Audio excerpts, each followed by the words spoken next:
Okay, no plan. I had some shit I wanted to talk about, about love and sex and whatever that I did in a pre-recorded thing, but I figured I'd keep talking and see what you guys were wanting to talk about and who showed up. And I'm gonna go for probably 3 hours and get hella baked. It's my new plan. I'm doing that mostly because I wish I could be elsewhere right now, but my mouth hurts and I can't. uh, I have fucking ulcers in my mouth from stress, and it sucks. Like, I went to the dentist thinking I had some horrible thing going on, and no, just ulcers. So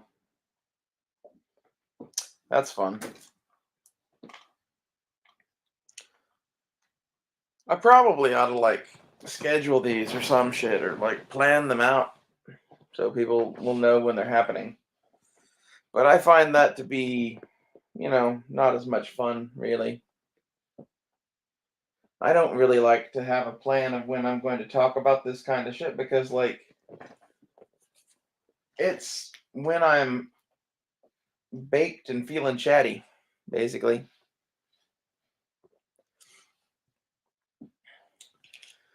I did want to talk about guns, so let's talk about guns until people show up. I'm trying to settle on like my guns for the apocalypse, right? And like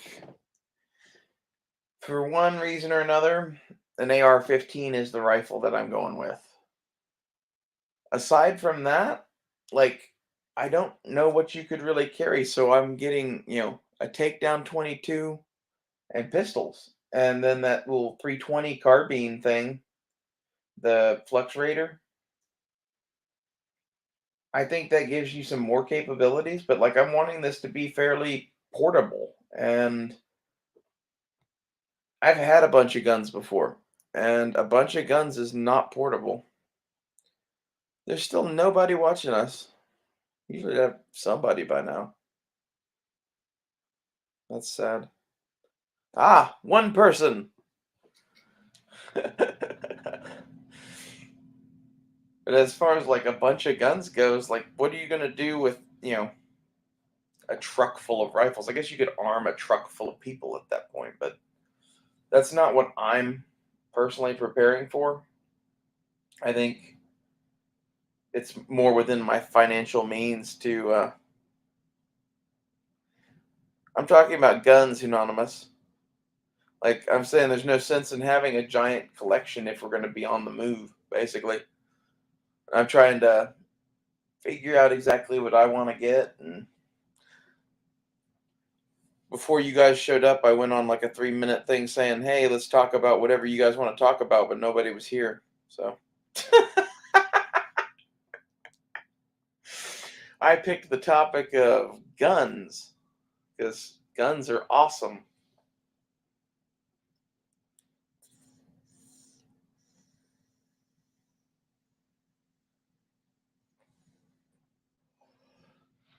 Swords are awesome too. Like I got a fucking cold steel Shamshear the other day to go with my black powder revolver. It's like a sword and pistol kind of thing. I am not disappointed. I spent $189 on that, and that's a damn good sword for $189. Like, I think that would be the sword that I recommend to people now. It's kind of not on guns anymore, but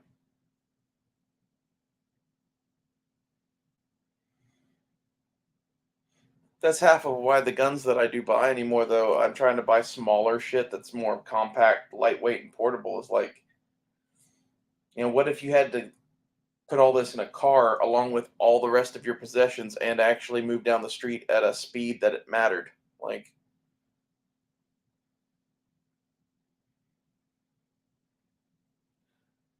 I don't know that that's 100% necessary, and maybe that's where like having a giant truck full of guns and arming people like Red Dawn, where they're like just passing them out. Here's your AK. Kill the communists. Like maybe that is what's going to happen. Maybe Duke is right. I don't think so. I like how Duke lives that fantasy though. Honestly, that's the thing I really love about Duke is that in Duke's mind, that's what he's preparing for. And I know I know that's what he is preparing for. Because I used to be there myself. And it's just funny to me. It's great. It's a great way to be.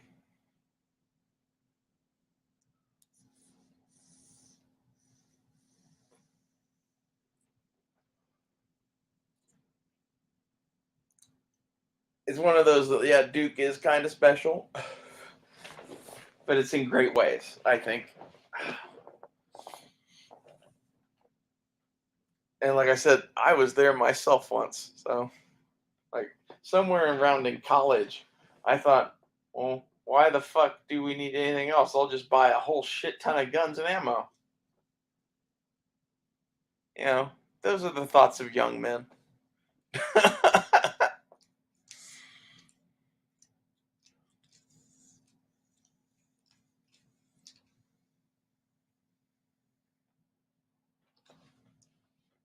I met the coolest fucking dude. He's an army vet that's living off grid in Kansas. This one's got potential, boys. Might go the distance. Uh, we were talking about building solar setups all morning for like 3 hours. There were other things discussed too that were way kinkier than that, but like as far as what you guys would probably care about, we talked about solar setups.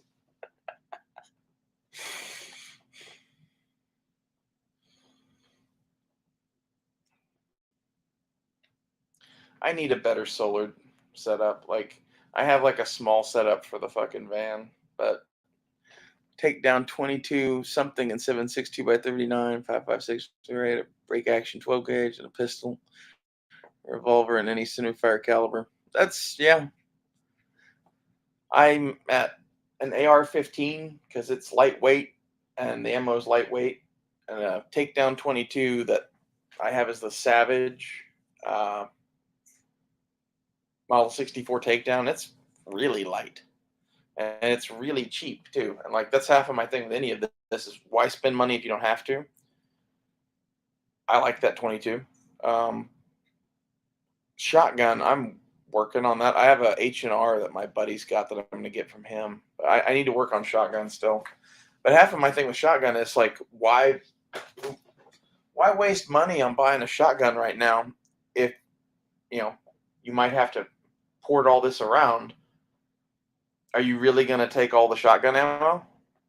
It's big, it's heavy. Like, I guess it depends on if you're in a vehicle or not. If you're in a vehicle, that answers a lot of that, right? But like, it's lower on the priority list for me than the 22 or even an air rifle is because of the weight factor of that, I would think. Maybe my head's wrong on that. That's sad because I'm actually a big shotgun fan. I really want one of those. They make a CO2 or compressed air, maybe. I don't remember one or the other. An air shotgun that's like a 20 gauge. And that seems like the ultimate survival weapon to me. Like, it's something that, as I remember, it had a bicycle pump and you could either use that to charge it or you could use a fucking O2 cylinder or whatever. But you come up with some sort of way to recharge that thing in your cabin that doesn't involve a fucking O2 cylinder, probably. Yeah, I have ideas, but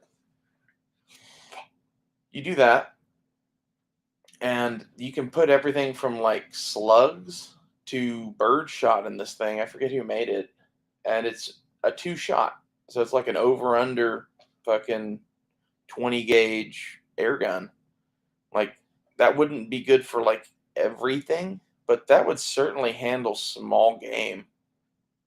And like all you would need would be shot for it. Imagine how cheap that thing would be to run too.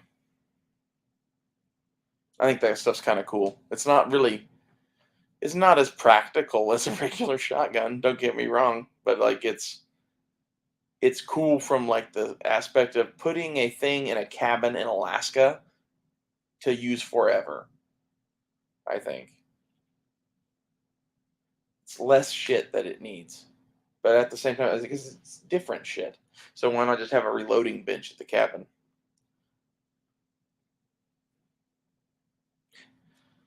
Then it wouldn't be a neato air gun. Like, I'm poking holes in my own fucking theory here, but I still think that gun's cool.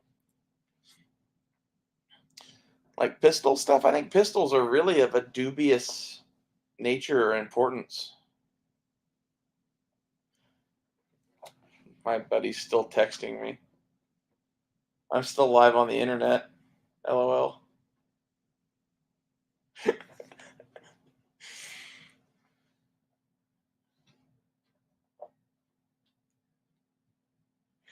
Anyway, and with pistols, it's not that they're not useful or whatever, but for everything, like if the world ends, they are only useful like as a secondary gun to have hidden on you, kind of a thing. Like I just kind of figure if the world has ended, I'm probably going to be carrying around a rifle, so I expect a lot of other people probably will be too.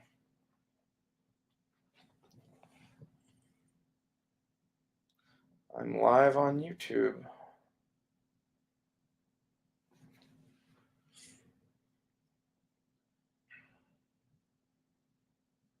My friend. So like at handguns for me, like most of what I'm getting handgun wise is stuff that I like. I think if it holds, 6 or more shots and I like it, it's a pretty good handgun.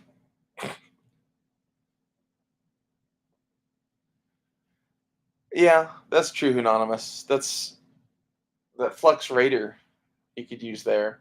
The Shockwave, you could use one of those in there. I've shot AR-15s inside of cars before. It's not recommended, but you can do it. It ruins your glass. That was the nice thing about that FJ though. It had a really flat front windshield.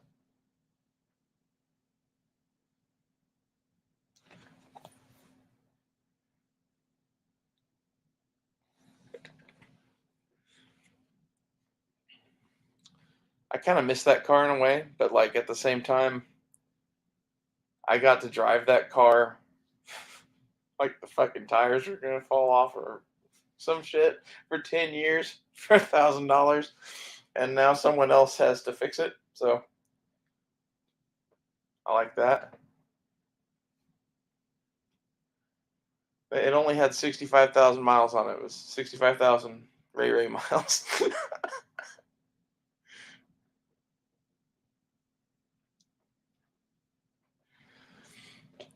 I'm really starting to dig my minivan, to be honest. I have more plans for it now, and like as I start getting more and more plans to like modify and alter this thing, I get more excited. I'm trying to decide right now, do I want to just pop and get a fucking winch for the front of it, or do I want to have more money and get the roof rack done? I'm thinking about leaning towards the roof rack. I think it's more important. But the winch is this thing that, like, right now I have some money and I could just buy that and not miss it. And it's a $300 thing. And the roof rack is only 150 bucks, and I could probably get that pretty easy later. It's one of those things that what I've found in life, if it costs less than $200, pretty easy to get. If it costs more than $200, you will have to save to get that money. And at that point, there's a whole bunch of shit that costs that $200 mark that is competing for that money. So if you have a plan or something and you have money now, figure out what that thing is that's more than $200 that you want to get and just go fucking buy it. Because otherwise, you'll do something with the money and then you won't get it. And like, that's not 100% advisable because then you'll never save any money. But at the same time, You really think your money is going to be worth more tomorrow than it is today. Therefore, you should spend it. You should spend it all. It's my advice. I wouldn't keep a fucking penny right now. I would find some shit that I liked and buy that. Like if you have some place to, a good house or whatever, buy whatever. If you're living in your van, maybe buy gold, you know. And really the pistol is like back to pistols.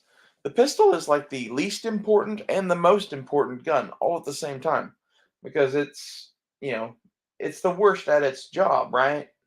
But it's the only one that can do that job. So like I have one or two rifles. I have a myriad of handguns right now. I got like three or four of those fuckers. And I think that's kind of how you should be. It's like one or two rifles, a 22, maybe a shotgun or two, and then like a half a dozen handguns. And that's so you have various options and whatever, and handguns to stage in places. Handguns make really good guns to stage in places. So what I mean by that is like you could have a 1911 just loaded and locked and cocked in your fucking kitchen drawer. And that's not advisable if you have kids, but don't have kids. Like I have a little car that just lives in my purse. My purse usually is either with me or like where I throw it. So that's kind of a stash gun. It's always there. And then the 1911, is one that either rides on my hip or gets put somewhere like that kitchen drawer or something like that. It's not something I carry all the time. And it's not because I can't carry a 1911 all the time. It's because in today's society, I don't want to get fucking hassled about shit. And that's sad, but that's half the reason I don't carry that gun more. I would honestly go out wearing a pair of pistols and a sword every day if I thought I could get away with it. That's one of those like, I guess that's the difference between us. But shotguns can make good staging guns too, because it's one of those things that like a shotgun with a side saddle of shells is cheap, and honestly, that puts a lot of fights down. You say it's like a Mossberg, so 5 or 7 plus one, with probably 5 to 6 on the side saddle. That's a lot of 12 gauge. That's more 12 gauge than you're going to shoot in probably 3 gunfights. So being able to put that anywhere that you can stick a long gun in a house, I think is pretty handy. Like my favorite go-to place for a gun like that is next to the hot water heater, and it needs to be a gun you don't give a fuck about because it's gonna rust and whatever, and you might take precautions against that. But if you get something like a Remington Express or a fucking Maverick or something like that, it doesn't matter. Just oil it up from time to time. And the thing with those guns too that I like is there's not much to go wrong. Like literally, you could just leave that thing there for 100 years, and even being someplace it would rust, there's a pretty good chance it's still going to work. I think that's a cool thing about a pump shotgun. It's a you know super cheap and effective, unbeatable design. That's the other thing I think that goes for handguns as a stash gun too. Is if you think about something like a Smith and Wesson Shield, think about how cheap the fucking Gen One shields were. They're like 225. Imagine buying 3 or 4 of those. Like those are the kind of guns that you should look for stash guns. It's a combat worthy handgun. It's small, and that's a double edged sword, but for a stash gun, it can be a big advantage.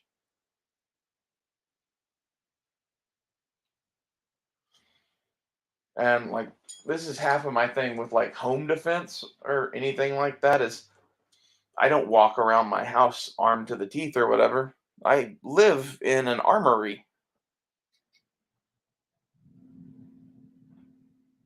Mm, that's not for everyone.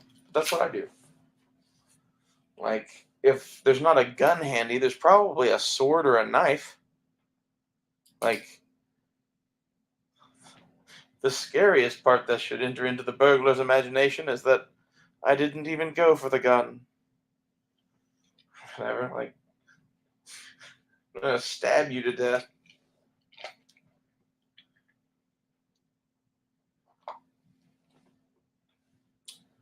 I like pistols for home defense, though, especially for home defense, because it gives you a free hand, especially if you have a handgun with a light on it. And like, this is a big argument about you should have a handgun with a light on it versus having a separate light, yada yada yada. My advice is you should know how to do both, and you should especially know what I'm about to say here. And that is that if you have like a Surefire X300 or a Streamlight TLR1 or any of these modern LED high power tactical lights, those throw enough light that you don't need to throw the beam at something to illuminate it. Okay? If you're in a house, you could have it pointed in almost any direction and the spill is going to illuminate the whole room. If you're outside, you can use the edge of the field while having the gun in a safe direction to look at shit. If you're if that's what you got and that's what you have to do, then that's what you have to do. Like, if the light's mounted to the gun. Now, is it best to do that? Well, like, I have a light on my 1911 and I have a handheld light.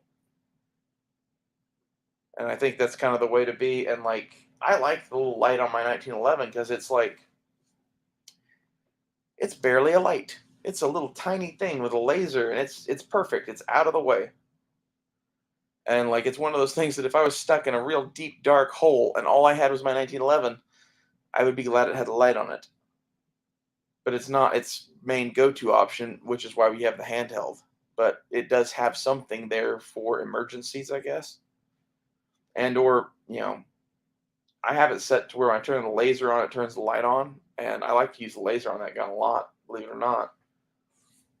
It's, people hate on laser sights, but the nice thing about having a laser on your gun is it gives you the ability to sweep in front of you, and you'll see things that you wouldn't otherwise see.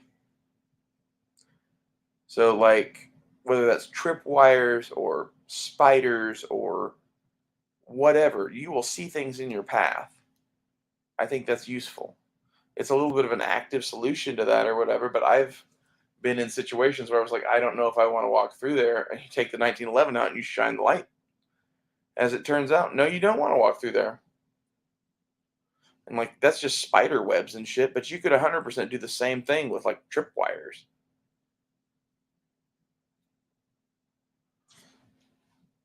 And like, that's, with a lot of this random ass shit that I do that everyone else is, I don't know, timid to do, I guess. The reason that I started doing weird shit is to find out if it worked or not. And then when I started finding out that some of the weirder shit worked the best for me,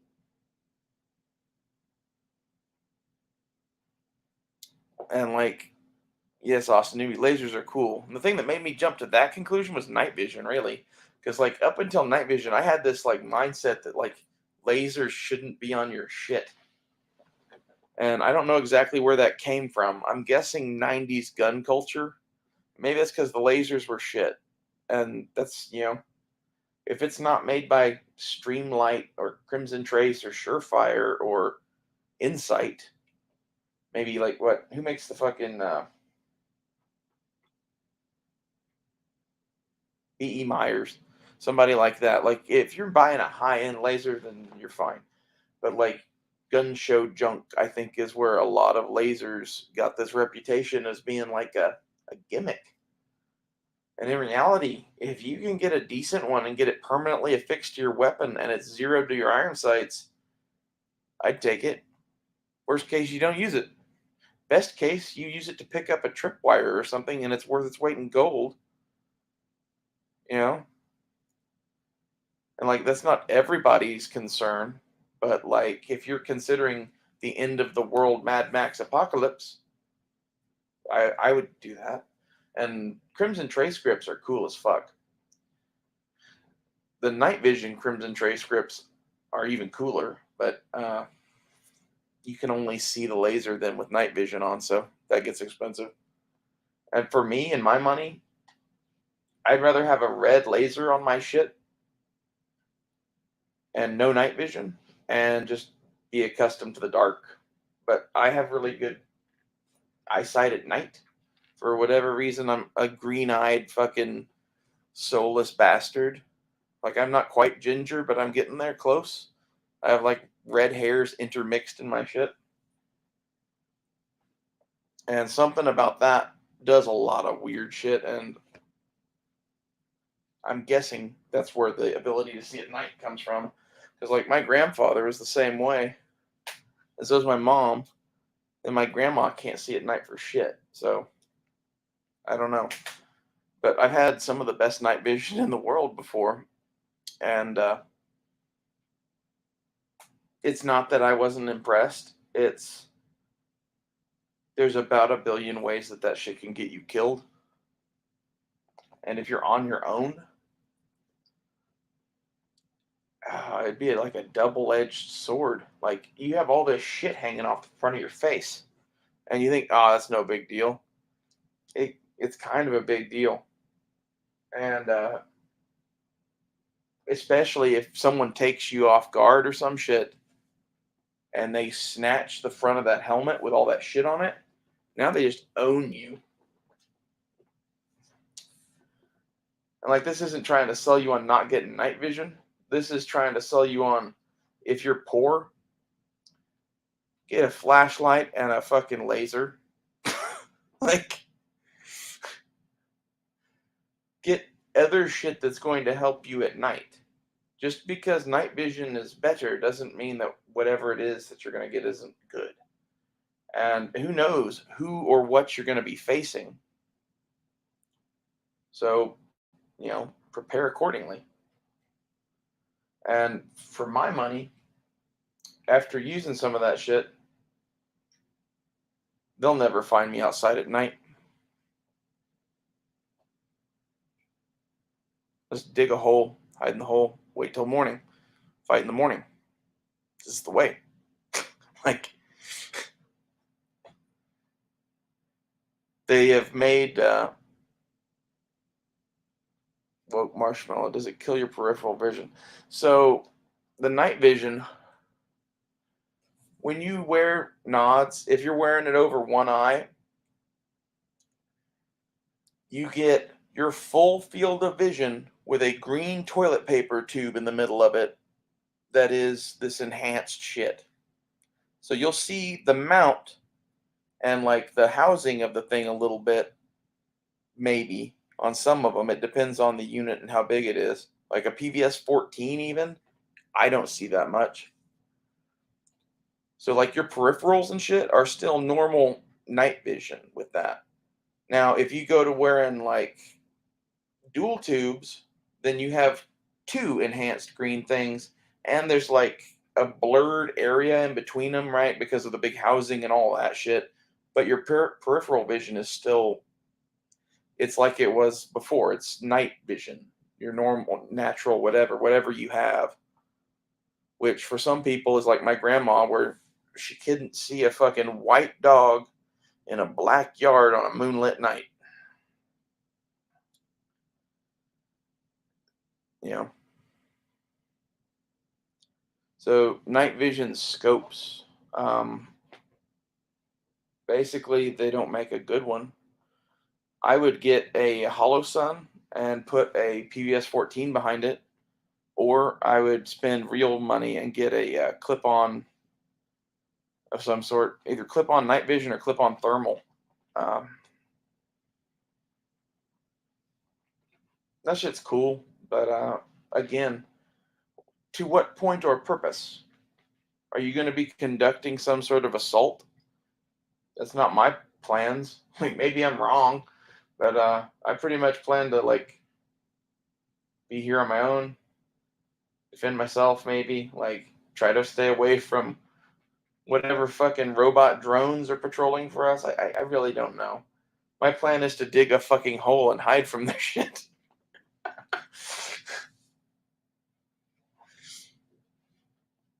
Like, if you're planning to own the night at all, like, the reason to be doing that would be, oh, the government completely collapses and, you want the best technological edge or whatever. And that's great. But I know people that don't need that shit to come and take that shit from you and shove it up your ass sideways. you know? So if you're gonna go spend 10 grand on a clip-on thermal, like there's probably better uses of money. That's just my opinion. If you have everything else and you're like whatever, and like this is the one thing, the reason I would say to go with that over a night vision scope is those night vision scopes are made for hunting at best. At worst, they're made to take your money and be crap. So if you have a really nice scope, like I don't know, anything from Weaver at the cheap end to Night Force at the upper end, and you mount a unit in front of it that is made to put night vision into that scope, then you have a daytime optic that is zeroed to the gun, that you can use that gun in daytime, and then you can take the nighttime optic on and off all you want without fucking with your zero. And this is really, really important. Like, you think, oh, no, it's not. Well, how many of you are going to carry around a whole bunch of guns? Like, maybe you have a command base somewhere and you get to, like, have your giant rack of guns. Chances are you're going to have one gun. And, like, this is why I would spend more money on tech, really, for my one gun than I would on a collection of guns right now, at least based on the way things are looking. Like, everybody's got AR-15s and shit. It could be the tech shit that ends up being the difference between winners and losers. That could get scary. Do you imagine what if Google has been developing, some sort of robots for the coming apocalypse? Like that's what we're actually fighting. It's not going to be our neighbors and shit. It's going to be, oh shit, Google's got an army of fucking, B1 battle droids from fucking Star Wars, and they're just, tearing down suburbia now. It's probably unlikely, but like that shit could happen. Like with some of the shit that I see on the news now, it would not surprise me to find out that there's Terminators, basically, not like with flesh on them and everything, but some sort of metal man-like thing that could come and kill us. Like it seems like all of our science fiction nightmares are coming true day by day. Oh, and lastly, with the peripheral vision, if you wear quad tubes, you see three big green circles because your two main tubes, right, for the binocular vision, those cross over into one field, and they still look like one green circle to you, even though they are two. In your mind, it's one big green circle. So the quad tubes look like three big green circles, and it adds peripheral vision, sort of. But you still have like this little sideways kind of thing going on that is like the smallest amount of your normal peripheral vision is still there. So like you might notice someone walking up beside you, but you're pretty fucking blind. And like this is the thing with a lot of this stuff is all of these units make you to where you have tunnel vision. So like on the assault, I think they make a lot of sense because you're going to be hunting shit. But like if you're in a defensive position, this stuff is way less useful. Like The way I would defend the perimeter at night would be with flares, probably. Like, light is your friend if you're on the defensive. Okay, all of this stuff is for doing sneaky shit. Like, if you're wanting to do sneaky shit to be out and amongst them and, be like fucking, what's his name? Mel Gibson in The Patriot, but with some night vision on, maybe. Like, that's a good way to die, probably. That's just my opinion. And, like, part of that's because, like, you never know what crazy fuck is just gonna be sitting out there waiting to, like, stab you as you walk by because you're wearing night vision. And not to make you afraid of what lurks in the bushes and shit, but you probably should be. Not that it's gonna be all Rambos out there to stab you or whatever, but, like, when you go wandering around at night in a combat zone, lots of bad, bad, bad shit can happen. And this is the stuff that makes me really less inclined to even want to spend money on night vision. And now, counter argument, if you are going to be walking around at night, wouldn't it be better to see? Yes, it would. So it's like one of those tool in the toolbox kind of things. But it's so expensive, it's not where I prioritize my money.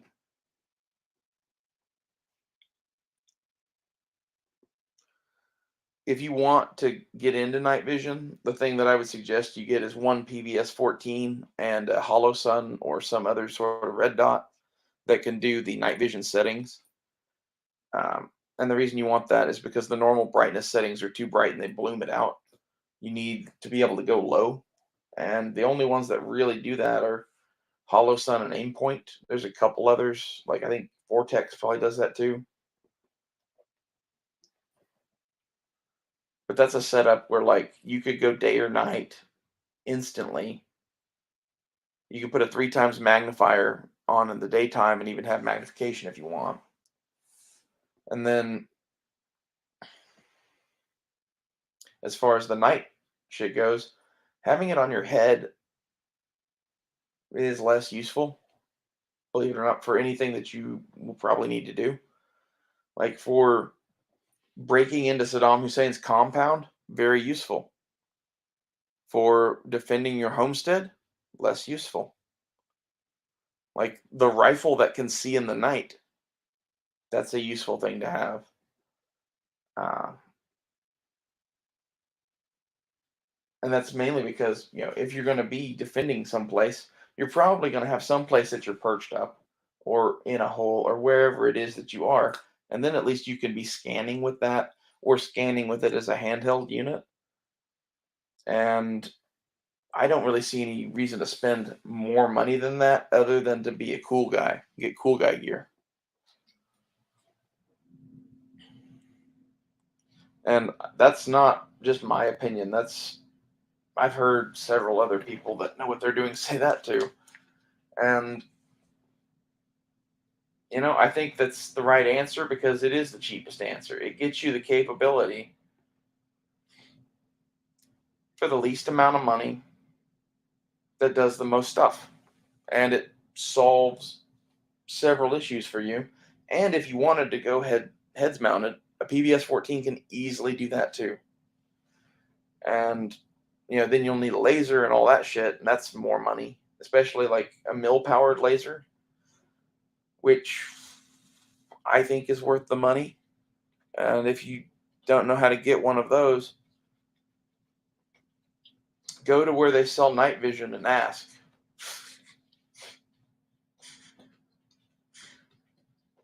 Would be my advice. Like someone there might help you. I don't know. Those guys are weird because technically those lasers are like owning fucking, you know, weapons, like big military weapons. Like they're somewhere in the same category as like missiles or some shit. And I think the reason for that is mostly because you can do bad things with them that I'm not going to talk about on YouTube.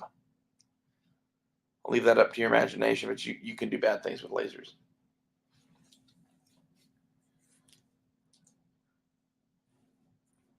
The advantage of night vision is that it does protect your eyes, though.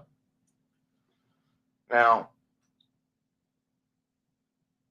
is it worth having, $10,000 hanging off the front of your face to do that when you could have like safety goggles or laser goggles? That's debatable. Definitely cheaper ways to go is all I'm saying. And I'm not even saying that everyone should go the cheapest route or whatever, but like I'm just saying that I don't intend to go invade Saddam Hussein's palace, and I don't think any of you guys probably do either. And as such, probably don't need to be equipped to do so. That's what is the mission, I guess. And the mission should inform the gear and the equipment. So what is it that you are trying to do? That's what you need to determine. Like, are you defending your house? Are you bugging out? Are you, you know, building a minivan because you're going to drive out into the desert and build Border Town, starting with Ray Ray's Pirate Hooker Emporium or whatever the fuck it is? Like, you need to come up with whatever it is that you're doing this shit for and start tailoring your shit to that.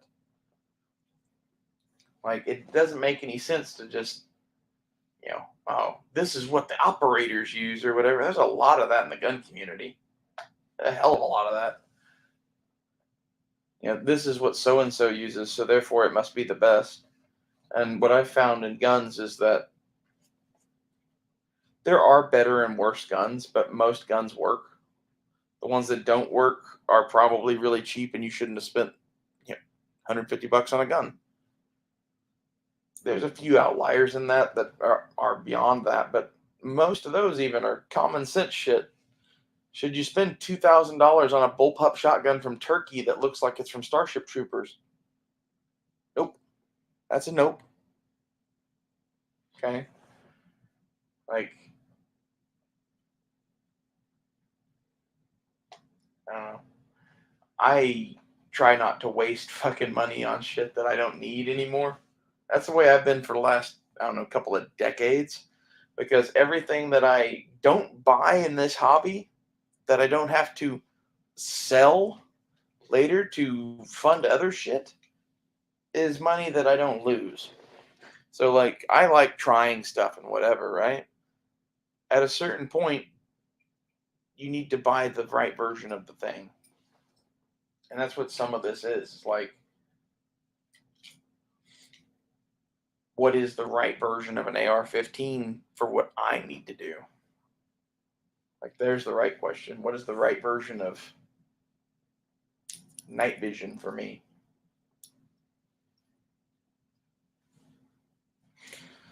Well, now there's actually people here. So, hi, Guns and Barbecue. What do you guys want to talk about?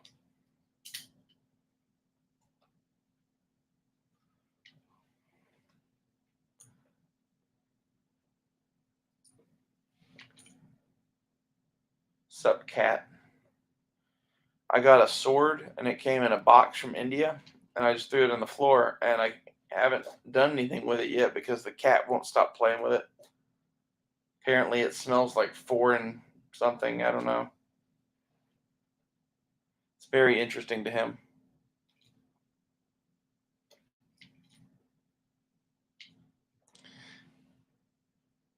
I got a cold steel shamshir. It's like a scimitar.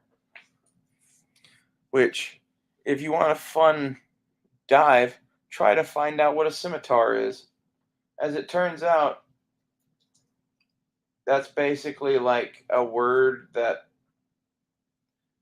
it just means sword in Arabian, I think, and it became what Westerners called a variety of like curved swords. It's pretty bitchin' though. It was $189, and for $189, it is pretty well made. Like, the blade, you can tell it was handmade in India, but I like that about it. It looks like it was made, in the 1800s. For real.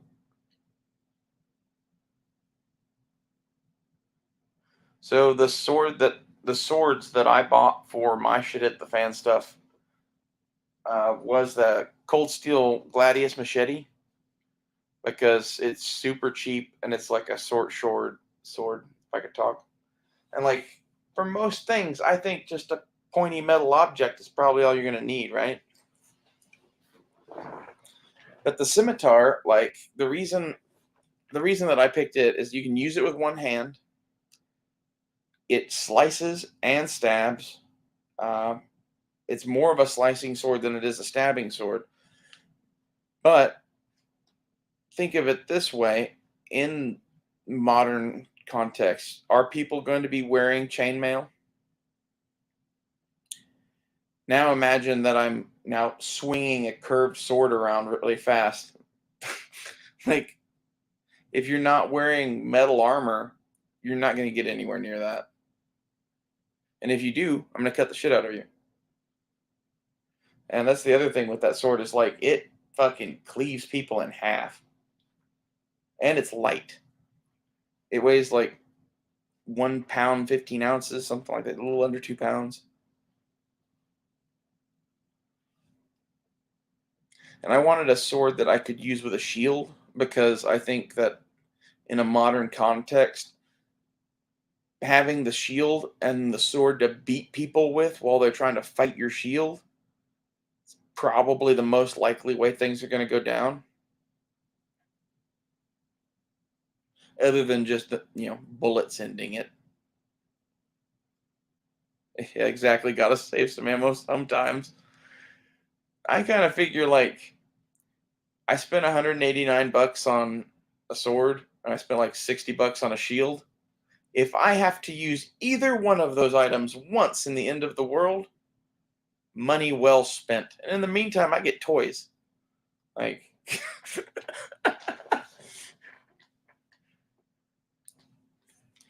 and the shield I think is really more useful than the sword. Like if I was going to carry a melee item in a modern context, that little round riot shield might be it. You beat the fuck out of somebody with it and it'll protect you while you knife them or whatever, like assuming you're carrying a K-bar or something. Like a shield makes everything better. Not everything. That particular shield isn't bulletproof. So, you know, I'd be worried about that. Like that's with a lot of this shit is like I don't see the point in carrying around ballistic armor, really. Not for me. Like if you're planning to go attack something, again, it makes sense. If you're not going to go attack anything and you're just going to defend your little homestead, I think a pair of rifle plates might be handy. But I wouldn't carry around a round Captain America shield made out of fucking M400. That might be a bit much. Although it is tempting. Like I want a Captain America shield so bad. And like that thing scratches that itch a little bit in that it looks like a Captain America shield, but it's made of Lexan. It's a clear ballistic plastic. And it's like a third of an inch or something like that. Quarter, no, it's not even a quarter, it's like an eighth of an inch thick. Something like that. Scimitars are badass. See, I didn't realize that scimitars were like the height of fashion in Texas in like the 1800s. I found that interesting, and apparently it was like some people went to the Middle East and came back with them, and oh, it's like a cavalry sword, but it's schmancy and it's from foreign lands, and it was a thing there for a bit. That was half of the reason I ended up with one of those, and the other half of the reason was The Wind and the Lion. Like I've always liked the movies about the Middle Eastern fucking like either the French Foreign Legion fighting the fucking Bedouin people or the Mummy movies, anything along those lines where they're like fighting on horses and swords in the desert and shit. Like that's cool. And this sword is one of the swords that tends to be in those. And it is a pirate sword too. Like, there's been a hell of a lot of pirates that had scimitars. The thing that I think is funny is most people think of a scimitar as being some really wide-bladed, exaggerated thing, and like the shamshir that is the real sword is really just like a cavalry saber.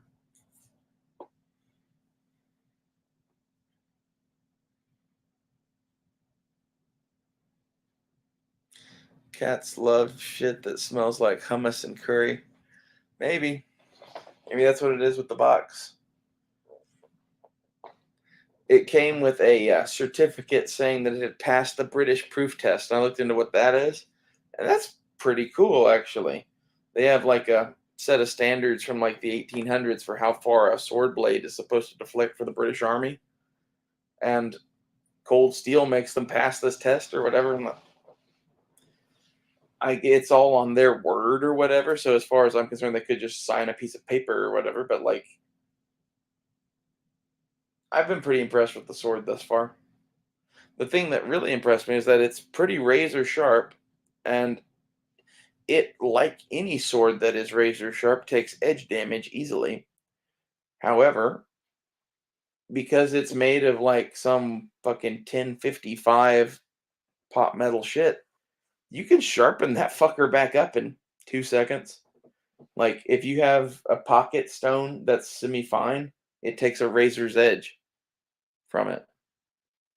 That's not normal. Maybe that's just, I'm used to high carbon steels or whatever, and this is a lower carbon steel. Maybe that's normal for that, but it's impressive.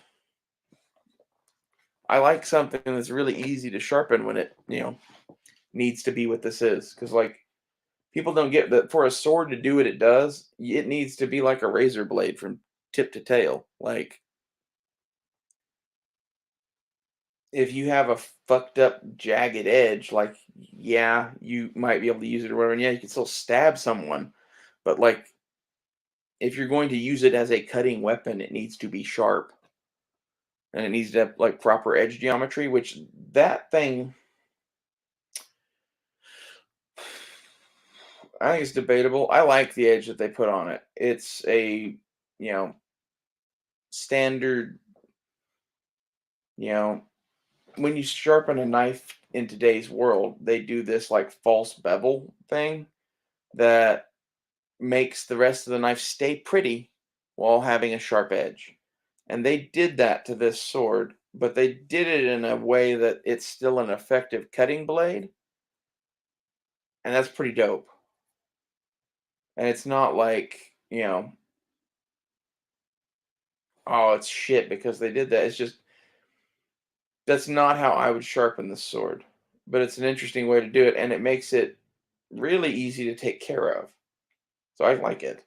The way I would sharpen a sword is doing a convex grind where there just was no fucking false bevel, and that makes it harder to keep up with in field, but it cuts better. And in reality, if you have a stone, you just lay it as flat as you can on it and just go in circles, and it doesn't hurt anything.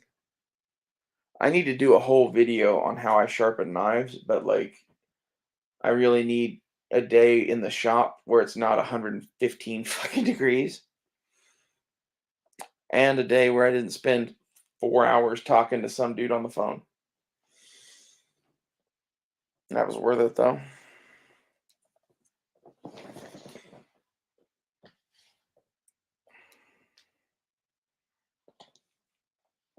I'm like a little bit in love with this like half crazy army vet computer hacker dude that lives an hour north of me.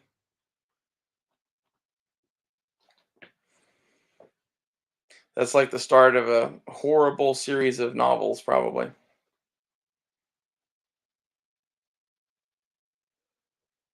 Oh,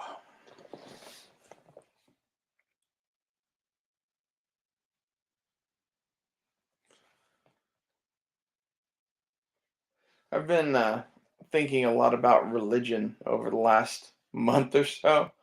And like the more I learn about religion, the more I'm convinced that Skinwalker Ranch is the answer to the universe. We're all gonna find out that like Rick and Morty's real and that there are portals and shit. And you know, someone at some point was God in the Bible. We'll find that out probably too. I don't know what to think about half of that shit. Like all of the alien shit and the Skinwalker Ranch shit, portal shit. We live in a far stranger universe than I ever thought when I was a kid. Like, thought I had a pretty good bead on things until I saw magic happen in front of me. And I'm like, okay, well, I guess that's real.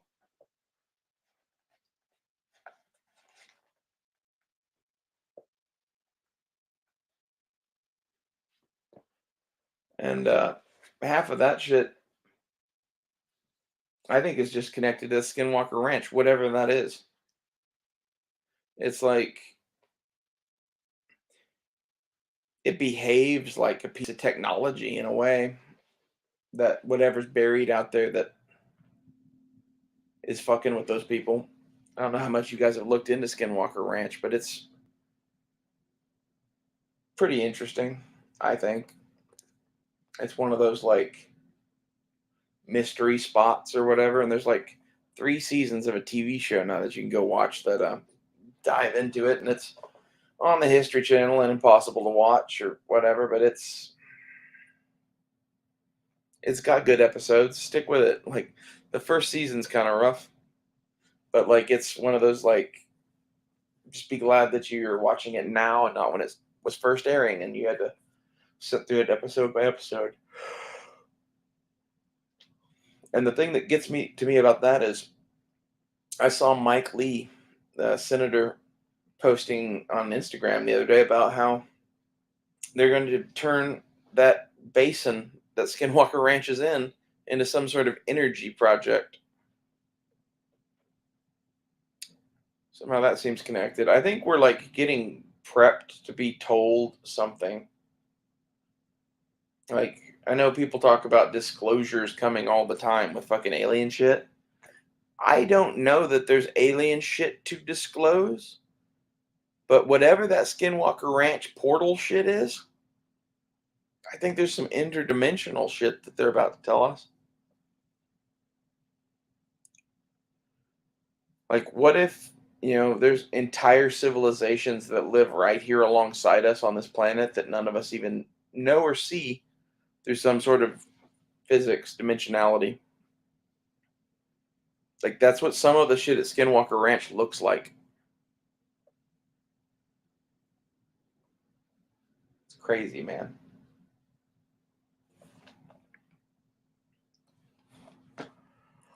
Oh, best part is the dudes that are doing all that shit are Mormons, and this now has me at least somewhat convinced that Joseph Smith must have been a prophet or some shit. I don't know. Maybe he was just some con artist bullshitter, but like they say that a lot of people. So I don't know.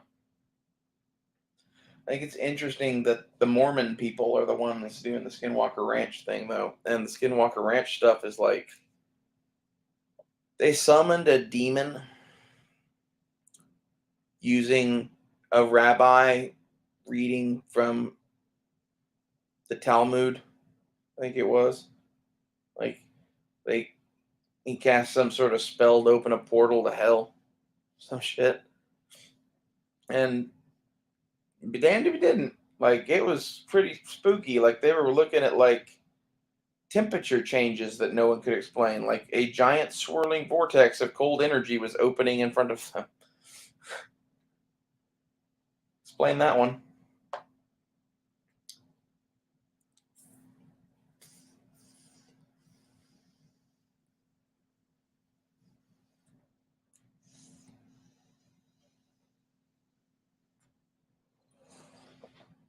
my other favorite part about that whole thing is that at one point the lead scientist there plugged a bunch of light bulbs into the ground,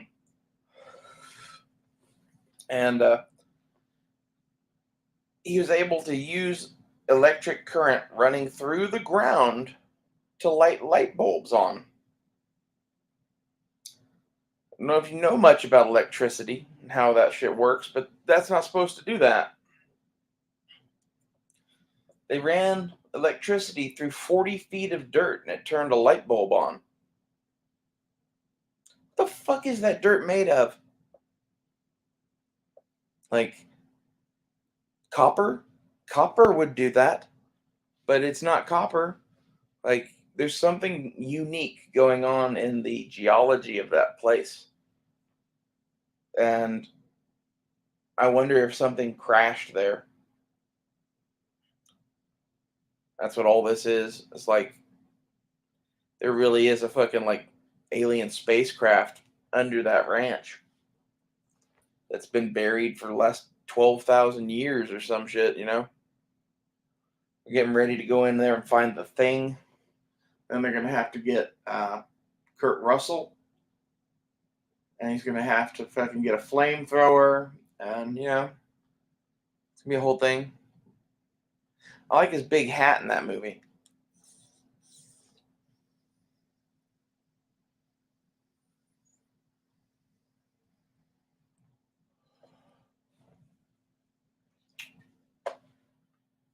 Speaking of hats, makes me think of Indiana Jones, which makes me think of flap holsters, which I'm holding for my black powder revolver.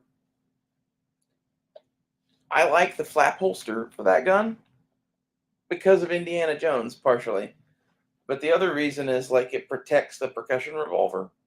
And like now I have a legitimate reason to be Indiana Jones. I don't know. Maybe I'm ridiculous with my flap holster love. Because like it's legitimately slower, but it protects the gun. Like I've always thought flap holsters were cool, especially for revolvers. Like if you can get like again, I think this is Indiana Jones, but like a Webley or a Smith and Wesson 1917 in a leather flap holster, that's just fucking cool. You look like some sort of, you know, mild mannered archaeologist adventurer or something. And like the black powder revolver gives you some of those same vibes. I'm really curious to see how reliable I can get this thing to be.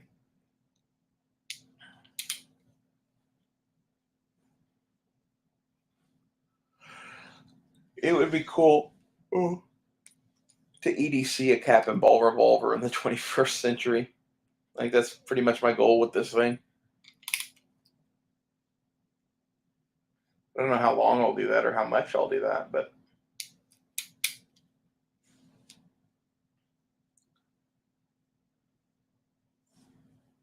that, and I definitely want to set either this gun up or maybe another cap and ball gun up with like a full case of stuff that goes with it that is like a vampire hunting case from the 18th century. I think this would be super cool.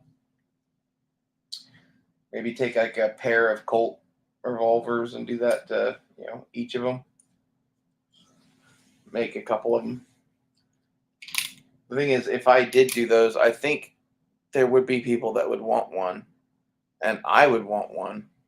So now I'm doing probably at least 3 of those to make that make sense. But really, that's one of those things that if you're going to go through all the work to get a case made and to get silver bullets made and to get, you know, all this made and to make a bunch of other stuff to go with it, like I'm going to make a monster hunting kit, I think. Have lead bullets and silver bullets. That would be cool. You know, because you never know. Ooh, lead, silver, and copper, maybe, because that would be pretty easy to do. Like, gold is expensive, right? guess you could do brass. Be cool to have a bunch of 44 caliber balls made of different things in there for it. Have some wooden stakes and some garlic, and have, I don't know what else you would throw in there. There should definitely be like a knife in there, right? Because like yeah, that makes sense. There's a lot of things you could kill with a knife, but other monster related things, I don't know what they would be. Honestly, rather than a knife, I would have a sword. I don't know how you would fit that into the case though, but like literally, I think a sword and pistol is a pretty good combination to have for defending oneself, and that's what this is. Is like this is the monster kit that like I'm gonna make the fucking black powder revolver, tuned for fucking using and having caps and powder and everything to go with it to be used. So like the thing that I think is cool about this is this would probably fly on Etsy. This would fly on a lot of shit as like a silver plated knife. It's a good idea.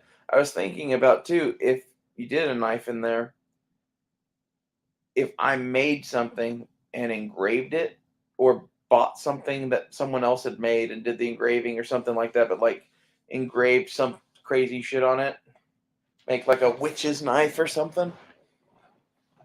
You know, there's a whole bunch of people that are into all of this spooky shit that I think would dig this, especially with the way that I can make these revolvers look, where they like this thing doesn't look like it's 100 years old. It looks like it is being heavily and actively used today. Like it was new maybe in the last 10 or 15 years. That's the way it kind of looks. Maybe a little older than that. 10 or 15 years would have had a really hard life. But if you're actively shooting a black powder revolver, it has a pretty hard life. But I think that the way I did this revolver has kind of a spooky look to it, especially burning the grips. And on the 1800s Vampire Hunter set, like you could just leave the brass bead front sight. I think that would be pretty dope. Like you wouldn't even need to do the shit I did to this, although the custom shit on it would be nice touches. So I don't know which way I would go on that. Need a cross in the kit, and like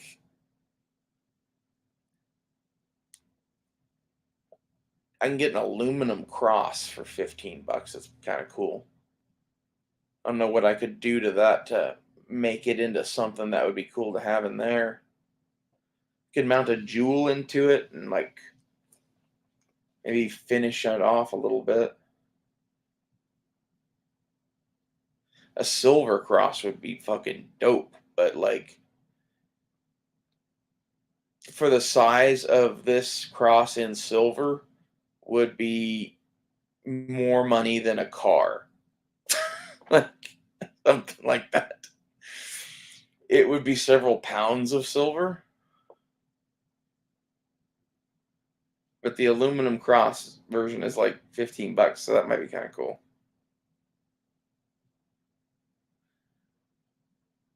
Apparently, it's just you now, Austin Newby. Like we've driven everyone off talking about our fucking nerd kit. I think this is dope though, because like I think it's cool to have monster killing stuff. First off, second off, all of this shit could really be used to defend yourself. Like just because it's a witch's knife or whatever, or a fucking silver plated bullets or any of that, like there's a market for that.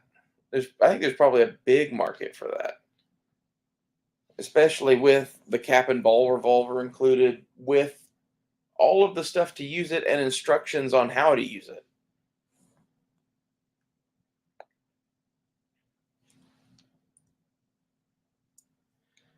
Because like that's half of the thing with the cap and ball revolver is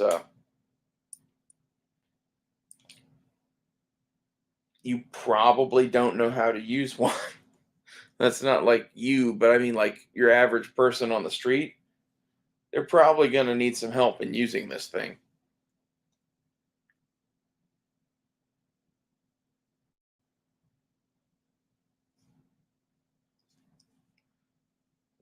it's intimidating for some reason. Really shouldn't be. Wooden stakes would be so easy to make and add. Like you could even just have a bunch of those made by somebody, probably for cheap. If you're gonna do these like on the regular, like I think that would be the fucking ticket. Really, is to do like a dozen of them and see how they go, and if people dig them, like do a dozen of them and take them to Wanamaker.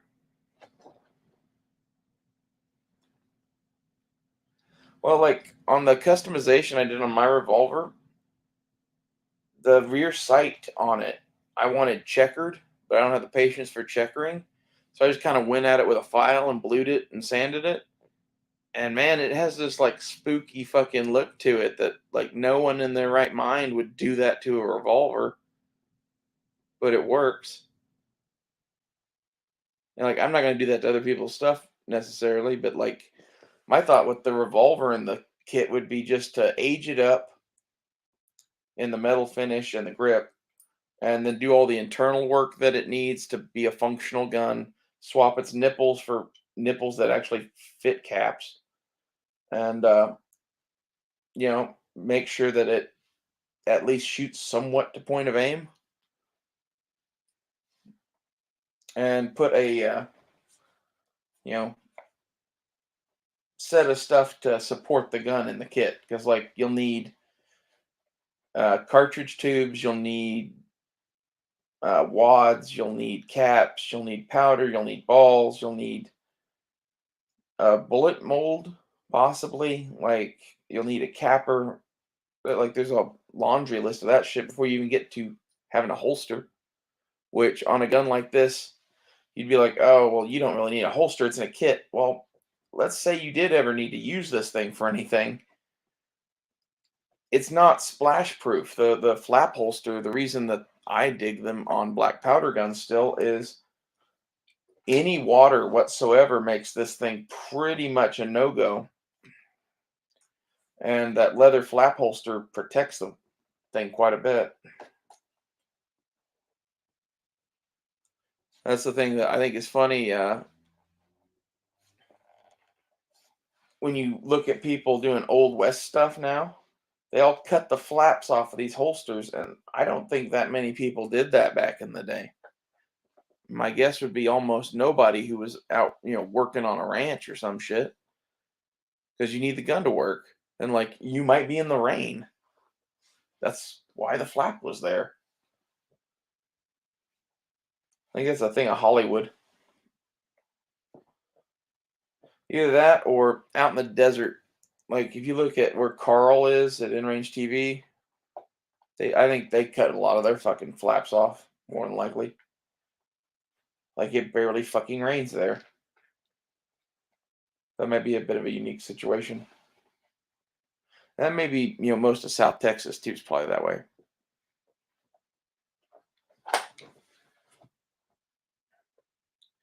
It would be cool if it was legal to do that same kind of kit and have like a 1911 in it.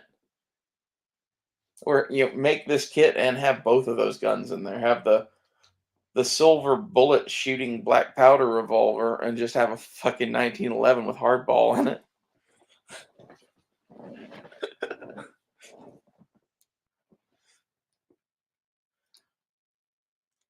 Or pick whatever gun that you think would be most appropriate because like there could be other guns. Like imagine if you put something like a 454 Casull in it. Like that's legitimately like if you're worried about monsters, like the cap and ball revolver with silver bullets is, I'll admit, nostalgic. But I think it is the best way to get silver bullets. Like I would bet you anything that I can cast some silver 44 caliber balls, if not have them done somewhere.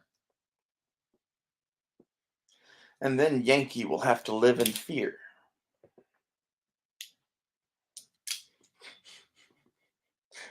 If I do have these made, I'm totally going to send him some fucking silver balls.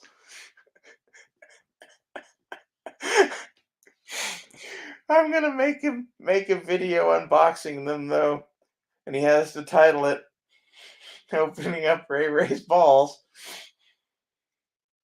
That's gonna be great. I have to do that now.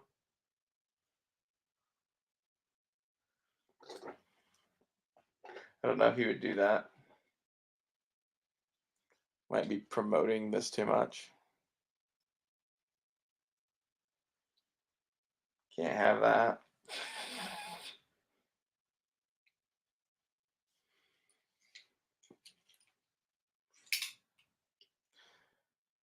Oh.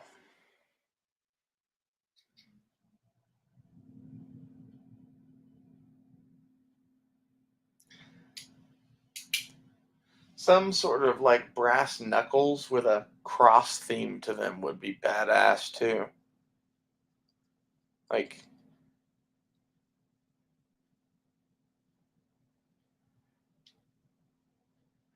electroplating live ammo is a really bad idea.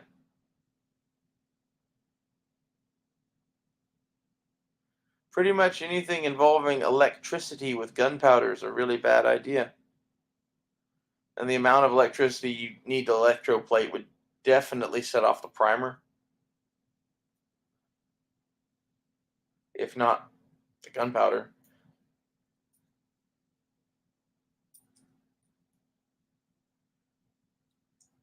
A lot of people don't get that most explosive compounds are electrically sensitive, which I think is interesting, really. Like, it bridges the gap of like alchemy being a science. I mean that like as in like alchemy is applied chemistry in a way, kind of, or trying to apply this sort of shit to various things.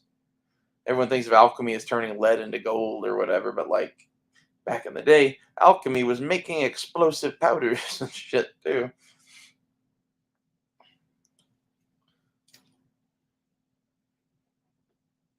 And I don't know. I like that kind of stuff, and I know entirely too much about uh, doing fun things with chemicals. And like that was more or less a result of I was smart and they let me do science papers on nitrogen based somethings. Not going to say that next word.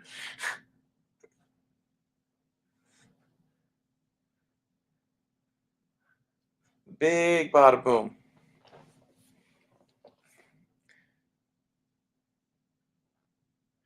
That's one of those like I don't think that has any real application to anything I'll ever do, but I'm glad that I know it because how else would you know that basically the thing that makes an explosion happen is this molecule that you have made, such as let's take TNT for example. It is not a stable thing. It's ready to break. It forms in very fragile crystals as a result. When these crystals break, they explode. When you take that stuff and you use it to make like the bombs in World War II, they melted those crystals down somehow without blowing them up and then let them re-solidify in a more stable form and like poured that into a bomb casing. It's really kind of a neat process. But I think it's interesting that the more chemical bonds the molecule has, the more powerful the explosive. So like it's like, when you set off a nuke or whatever, it's the same thing when you are breaking, TNT crystals. It's, they're chemical bonds.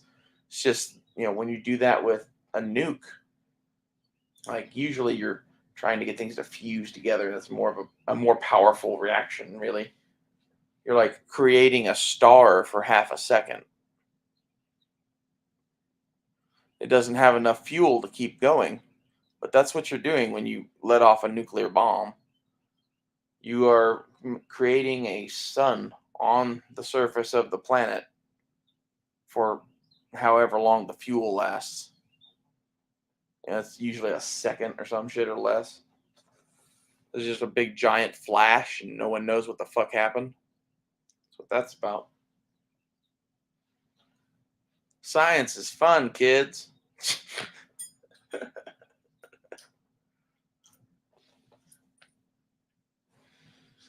Like, this means that your more powerful explosives, like RDX or something like that, have these crazy long molecules. I don't know how they came up with that shit. They're very big.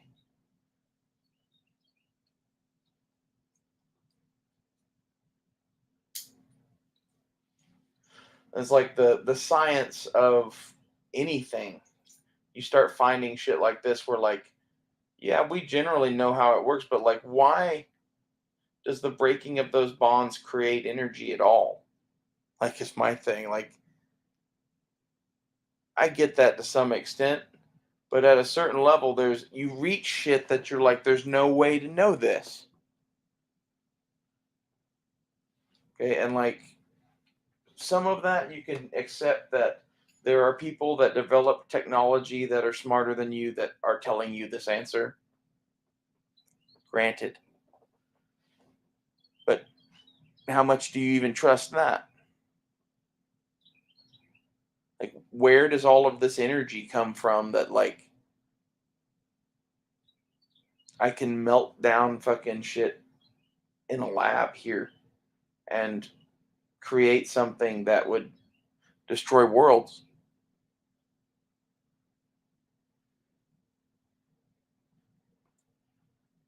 Like, it's pretty crazy.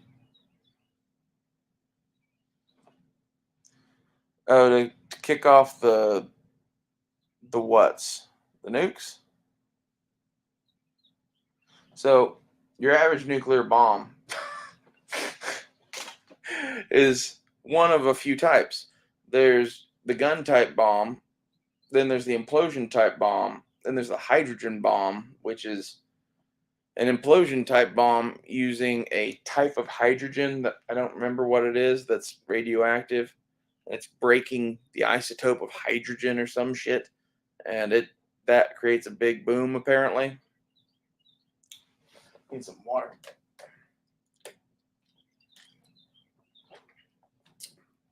With with the gun type bomb, it is literally a metal tube that's closed at both ends with a big chunk uranium at both ends, and behind one of those chunks of uranium is a bunch of C4. When you let the C4 off, it slams one chunk of uranium into the other and it causes fusion. That is basically what we dropped on. Which one was first? I don't remember. I think it was Hiroshima was first. I might be wrong. It was the first atomic bomb we dropped was one of those.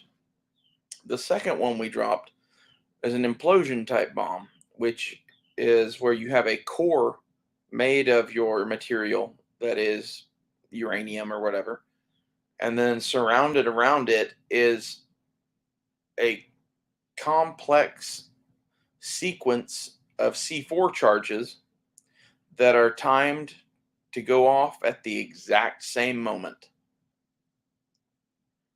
And there's a lot of math involved with that.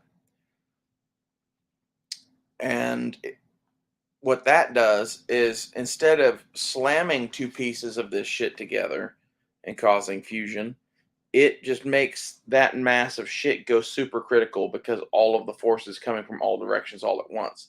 So that creates a much bigger explosion than slamming the two pieces together. Like I said, the hydrogen bomb, as I understand it, basically just does, you know, the implosion type, but with its own form of, it's like a weird form of hydrogen. I don't remember what it is. It's like hydrogen 3 or something like that. And it's like super fucking unstable.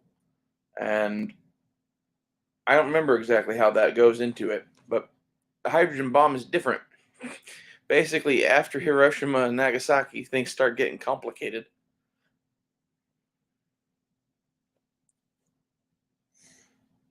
I really didn't care to learn that much about nukes. I just found them interesting enough to know how they work, and at least how the first ones were made. Because, like, with most things I find, I don't need to know how the MacBook Pro is made. I am a little interested in how they made the first MacBook in the dude's garage. And that's kind of where I'm at with most things. It's like that's an achievable level of shit for me.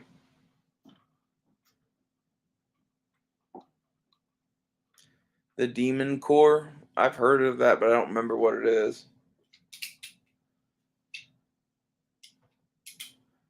There's a lot of like shit that I've heard about once or something watching a YouTube video or talking to somebody, but like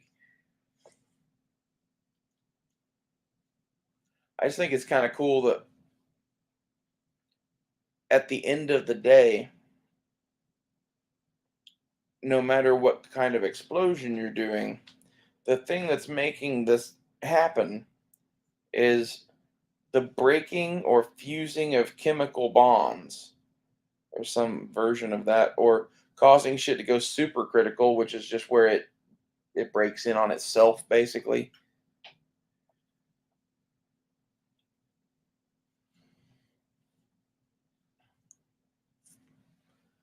The thing that I think is really funny is there are entire rooms full of nuclear physicists and shit that probably couldn't explain how you make a basic one of those in a simple way in 5 minutes the way I just did, but yet somehow they're smarter than me. Figure that one out.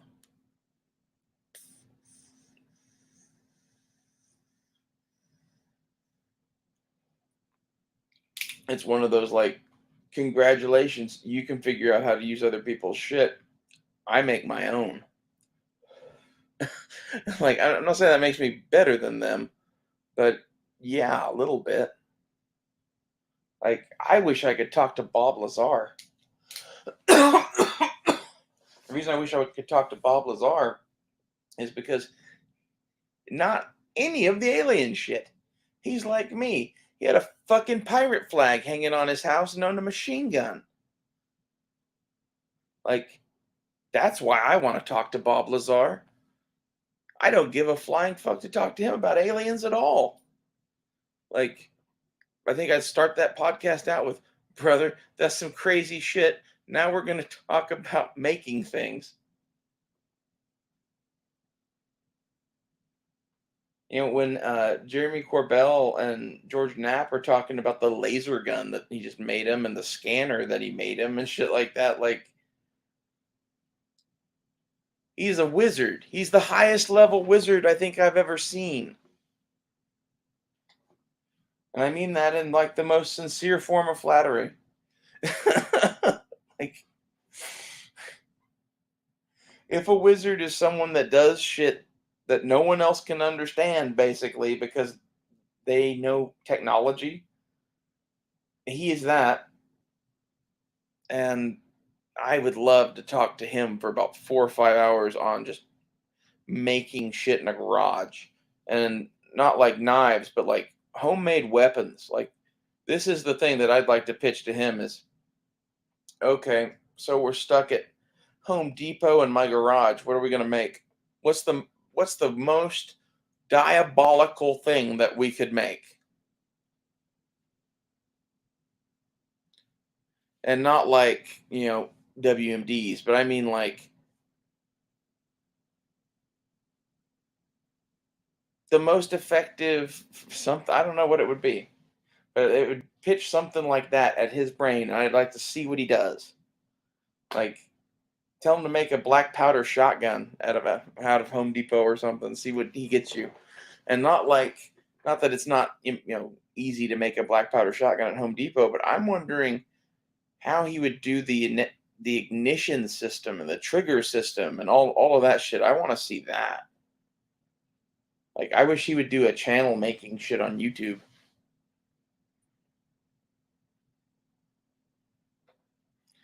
And that's just based on hearing him talk about aliens and shit.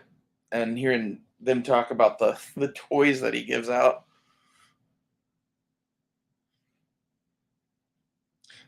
Making stuff is an underrated activity. Like, you get so much joy bringing something to life like that.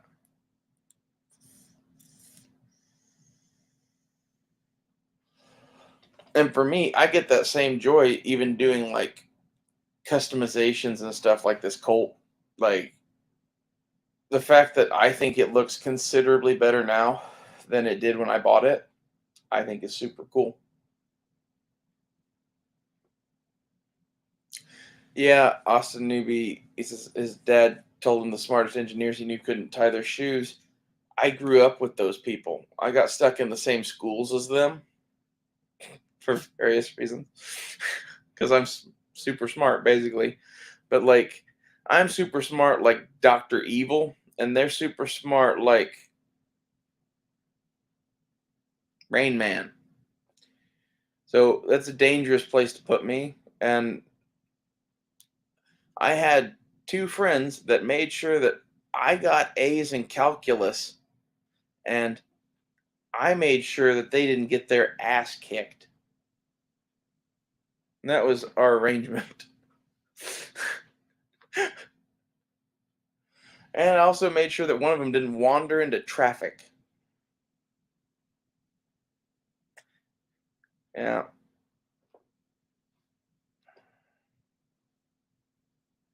One of them had this tendency to not look before he would cross streets, and he got hit by cars at least 3 times that I know of, and his name was Charlie.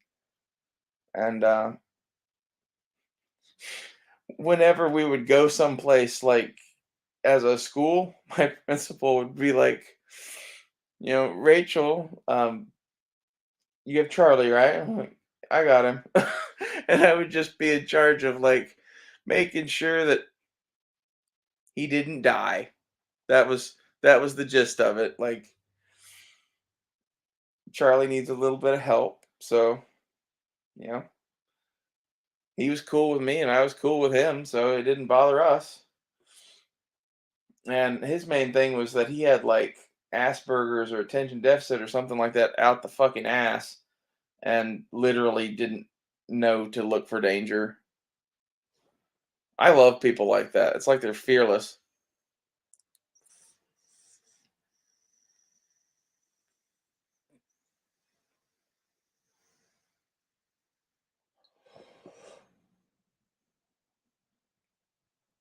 Still smoking.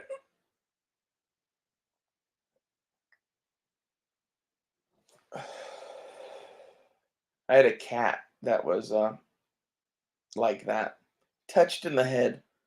Bravest cat in the world. He would attack a 600-pound man. No fear. No fear of being crushed to death. Not to mention all the other things that someone like that could do. Like, just, I don't know. He's funny. He also shimmied up my uncle's leg once and clawed him in the balls and made him like drop to his knees. That was a good day. His girlfriend was just standing there dying laughing. I was standing there dying laughing.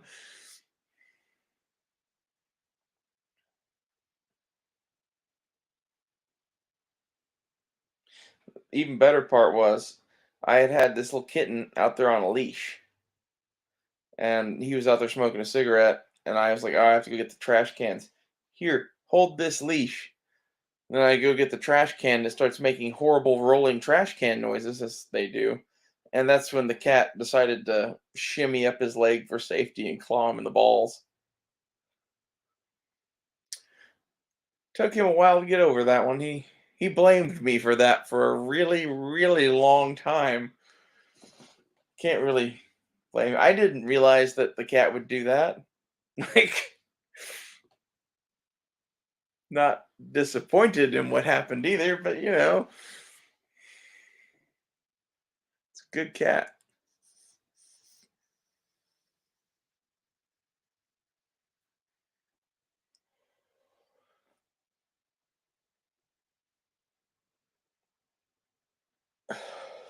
That school I went to is so fucked up. Like, it was like the Christian Academy of fucking Tulsa, and s- some people there were there because they were really smart, and some people were there because they were really religious, and some people were there because they were really stupid, and some people were there because they got thrown out of everywhere else. And then there was me. I don't know exactly how I ended up. There's some combination of smart and religious, basically. And I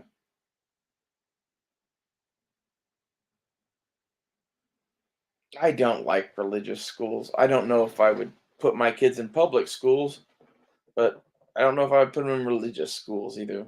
So that seems to be a hot button topic lately.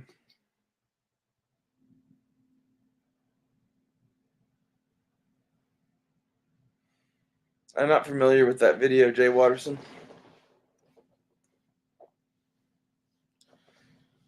Charlie the cat.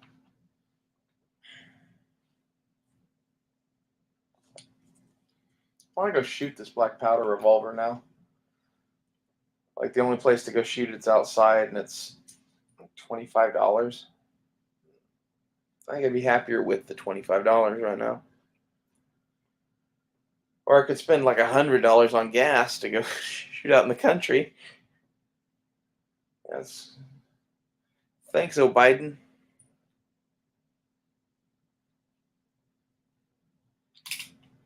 That's what I'm calling him now. He's the sequel to Obama we never wanted.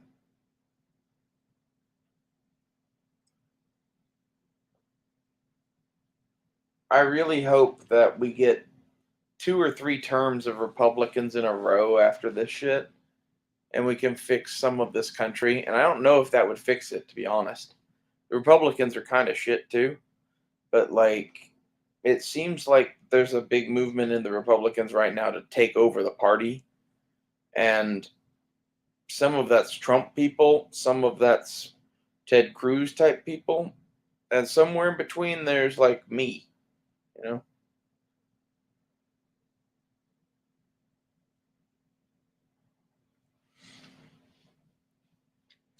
I don't really like Trump that much. I voted for Trump more or less because I knew he wasn't bought or paid for by anybody, and that he was running more or less because someone fucked with him, and I support this.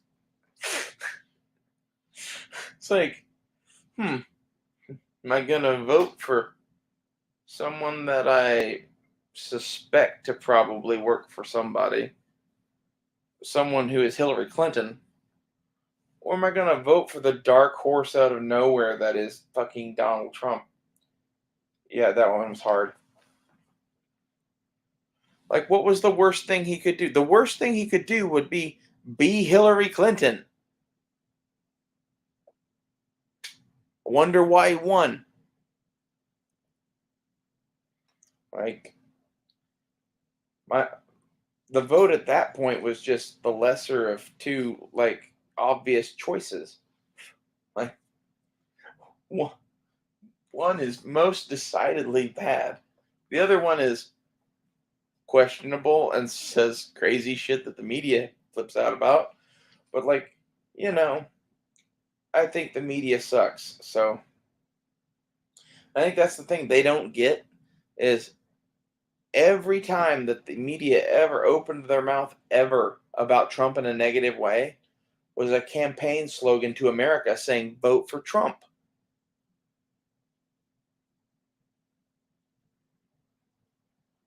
Like when I had jury duty a few years ago, I went and did my civic duty because I felt that I could like, be a part of the system and maybe get on a thing and save somebody or whatever, I don't know. I got stuck on a fucking month and a half long trial about some dude suing a fucking aviation company about some shit. Anyway, in this process, I got to know the other jurors. And the thing that I found was interesting is from all walks of life, from all political spectrums, the one thing they had in common was that none of them trusted the news media.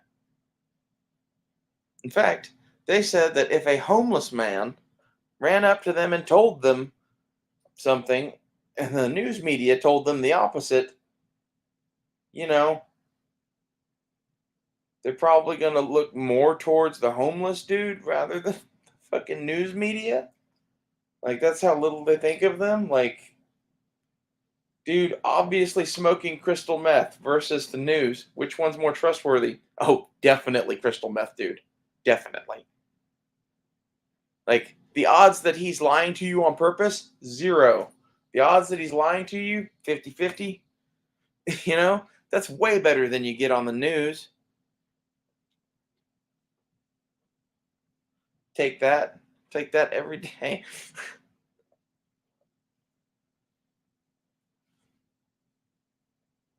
That's what I love about, like, the shit that's been happening lately. Like, the Georgia Guidestones getting blown up or hit by a thunderbolt or whatever the fuck happened. Like, whatever happened there was fishy. That's why they swept it away. Like,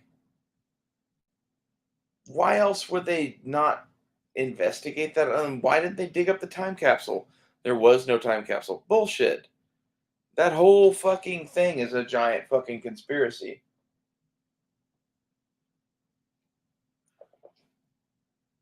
That shit happened like the same day they turned CERN back on. What's up with that? I'm not saying those two things are connected. I'm saying that's weird. There's a lot of that's weird. You know?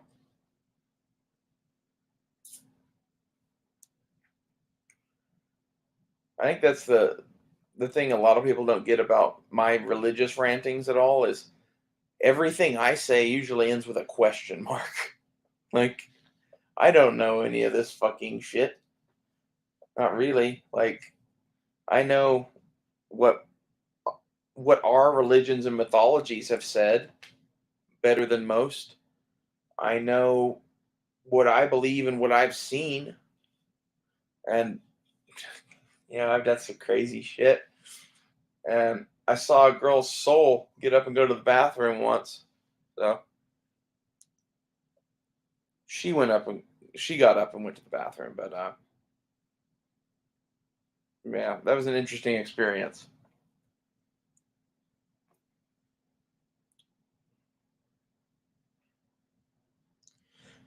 And between that and a few other things I've seen, and now the Skinwalker Ranch bullshit that is ringing true with some of the things I've seen, some of the things I've read about, some of the things I believe, and the Bible. We're now at an interesting intersection of things.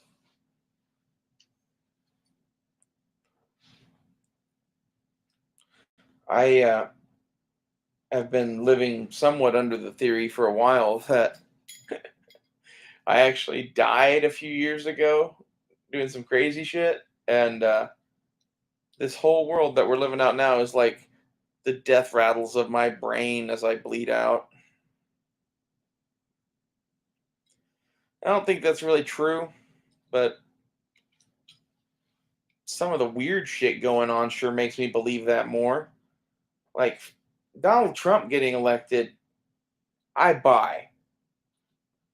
Don't even think that's weird. It's all the other shit that's weird. It's Hunter Biden actively smoking crack with 40 cameras on his head, but somehow that's not enough evidence to at least get us to look seriously at what the fuck is going on with him and his dad and their business dealings.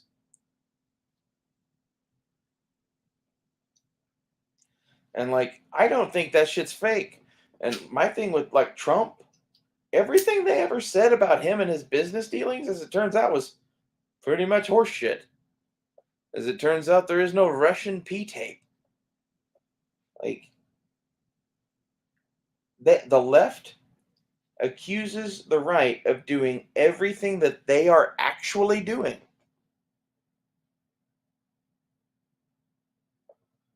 Exactly, Jay Watterson. They got rid of the guidestones within hours. Something happened there. I think the hand of God came down and struck those guidestones. I think I talked to Crom, and Crom listens now, and Crom destroyed their fucking stone table. That's what I choose to believe now. Fuck them. Like, I'm gonna start casting more spells and shit. Woo-la-loo, woo-la-loo-la-loo. Like, this is the thing people don't get about being a wizard or whatever. None of this really works. Like, it's all an act. It's all, tricks and nonsense. Maybe occasionally you really talk to God and God smites those fucking stones. I don't know that one. Or God increases the fucking temperature. But like all the rest of it is just like kind of being half baked or drunk and wandering through unconcerned at the level of danger that you're in. Like, I watched my girlfriend Dakota do that a couple of times doing some shit that I'm like, that's why I love you. Can't go into details on that, but I miss that bitch. Taking 4 bars of Xanax and still functional. Good to go, boss. You're a special kind of crazy.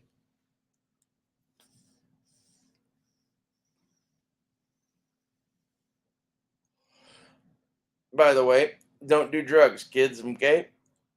She was self-medicating, and I don't recommend that.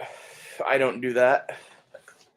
When I met her, she was doing that, and I convinced her to not do that anymore. That was a rough road to hoe. These are the minor miracles that I performed. I got a fucking Antifa bitch off of Xanax. I turned 2 Del Taco coupons into enough Del Taco food to feed 8 people. Fear my powers.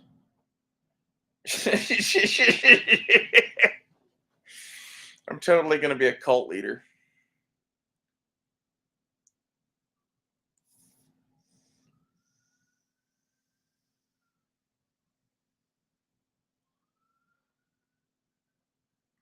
I'm probably going to need more weed eventually. I just realized that, like, this cart that I'm just blowing away on, I think is my last one.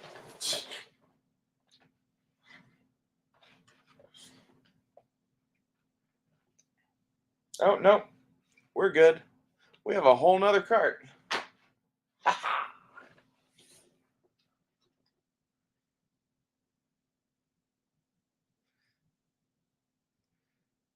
I like weed. I really like, I've been smoking Escobar's fine cannabis. Blueberry. Sorry, platinum blueberry. Solvent free. Premium distillate.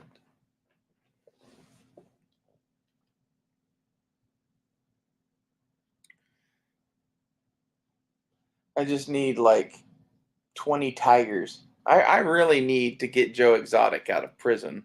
I keep, talking to God about that one. Can't get that. Like, if I could somehow magic up Joe Exotic getting out of prison, and like he thought that, that's useful.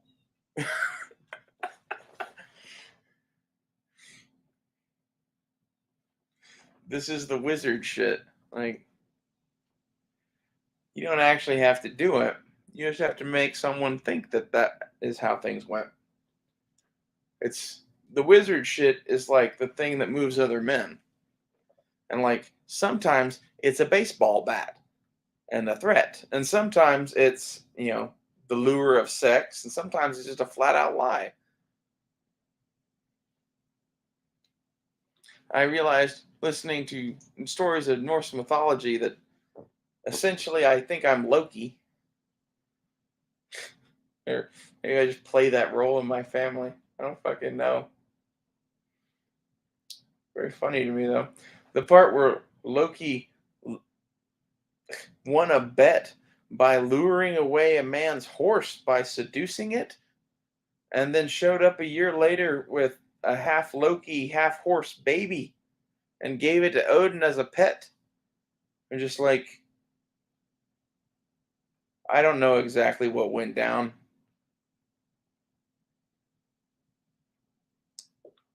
but reading between the lines, it sounds like Loki does some gay shit.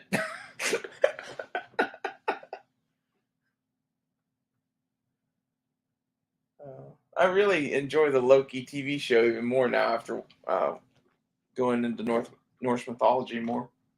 I always kind of knew about some of that stuff, but I didn't like ever really heavily dive into it. And the thing that occurred to me while looking into that stuff was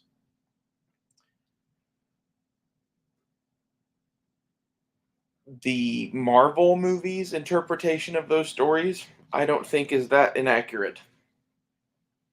I think there's a pretty high likelihood that there was something going on there, that someone had some technology from somewhere. And I'm pretty sure that like the dwarves that they kept going to go see were in Asia.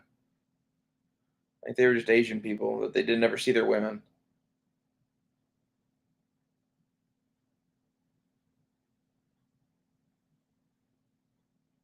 But like imagine if there is some sort of portal technology. Okay. Now imagine that it could be controlled by a handheld device. What if that's what Odin had? You know, what if that's what, you know, Thor and Loki went and did their adventures with or whatever? Because like that's what most of those stories are is, Thor and Loki go exploring. Thor and Loki go and fight these things. Thor and Loki go and do this. And the thing that occurs to me also is that there's a lot of Thor and Loki and all the rest go and fight these giants, frost giants, all other kinds of giants, giants in general. And if you look to our own mythology from around this time, if you're Christian or whatever, the Nephilim were a thing in the pre-flood world. What if, you know, these stories and the Vikings and everything survived the same flood as I think a lot of people did? It wasn't just Noah. I think that's a very, very interesting way to look at that story. Like, I think Noah was the only one in that general region where he landed, or something like that. But there's other survivors of that flood.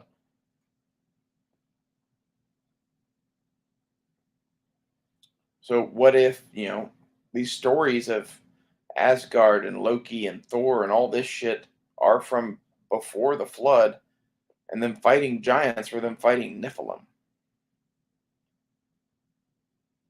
And if that's the case, then what the fuck are Nephilim? Like, there were real giants? I'm starting to believe there were real giants. My guess is that they were probably somewhere between 7 and 9 feet tall. And my question now is, I mentioned the story about like someone said the Kandahar giant or whatever, and the story that I heard about troops in the East guarding the inside part of the oil well from things coming out of the ground that were like giants that were allergic to copper. Like, what if those are the giants they were fighting? Now they live underground because of whatever the flood was. Either that or maybe there are other races of things. Like, who really knows? My point is, we keep hearing some pretty odd stories come out of the Middle East. Not all the time, but from time to time. And some of them are horseshit, right? But every once in a while, I think there's one of these stories about weird creatures and giants in there that I don't think it's horseshit. I think it's just something we don't understand or real rare,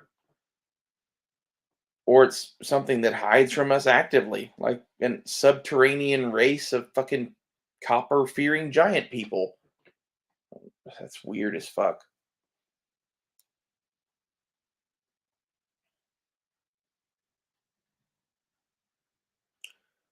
I think is why were Thor and Loki always going to fight giants?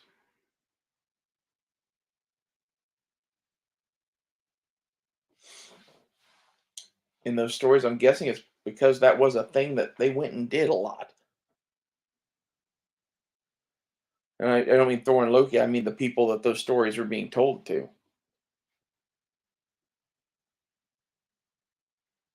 I wonder how much of our history has been wiped away by the fucking Catholic Church. Their fucking basement and catacombs and libraries, they hold more information than most people could ever fucking imagine. The thing that kills me about Asia is you think Texas is big or whatever. Like, Texas would fit a couple times in Saudi Arabia, much less Asia. Could you imagine what's hidden in Asia? Like, there's parts of Asia that just no one's ever really gone and looked for shit in. Not seriously. And when I say not look for shit in, well, when they found Sumeria, it was 40 feet under mud. So, what if that's not the oldest shit? What if there's stuff that's 100 feet under? That's Atlantis or whatever. I don't think we have any idea really how long we've been here on this planet as people and a civilization. Like, I think it's a given that we probably weren't here for millions of years or whatever, but I think it's also pretty much a given that the idea that civilization started with Egypt and Sumeria and all this back in the day, that's a bunch of horseshit. I think there are mother civilizations that we fucking don't even know. Like the Georgia Guidestones, it had all of those languages on it, right? It was 8 languages. And then the top stone had those 4 old school languages, which was like cuneiform, Greek, and Egyptian, and something else. My thing is, where did those languages come from? Are some of those aliens? Or some of those Atlantean? Or some of those one of these lost civilizations? Because I think the answer to where our languages come from is that monument is or was a thing saying that those 8 languages are now the predominant ones on the earth, and these 4 are the languages that they came from. So it's one of those like, why are those the 4? And I think it's a at one point before the flood, those were the 4 civilizations on earth, or at least the 4 that had major surviving elements.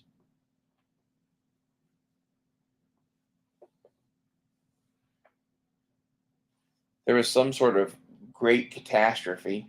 We already know that. That's pretty much proven by Randall Carlson and all of that shit.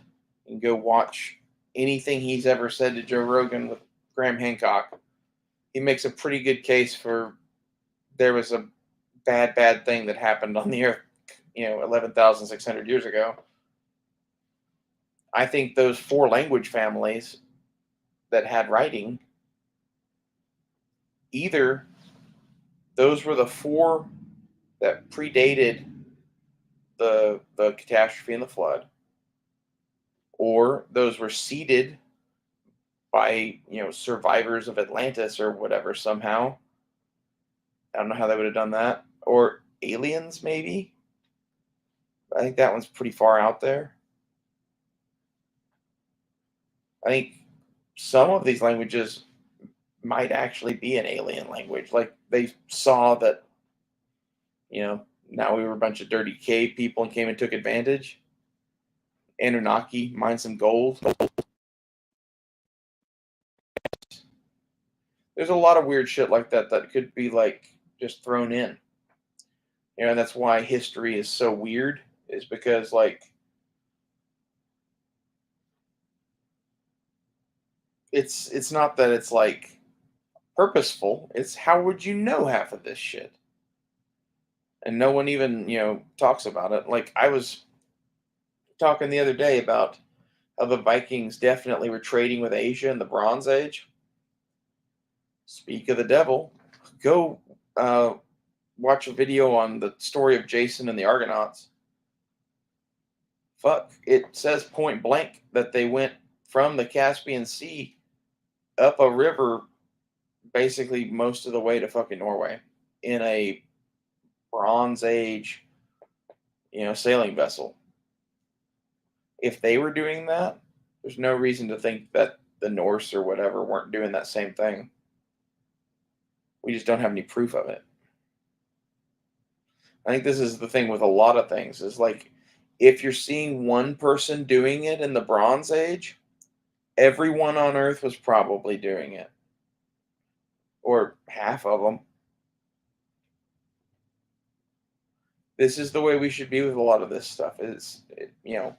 A lot less of, oh, they didn't do anything. Well, these people were just like us, and they get bored, and like they could walk, and they had spears and had numbers, and eventually they explored everywhere. Like the Romans had a party of dignitaries that went all the way to China.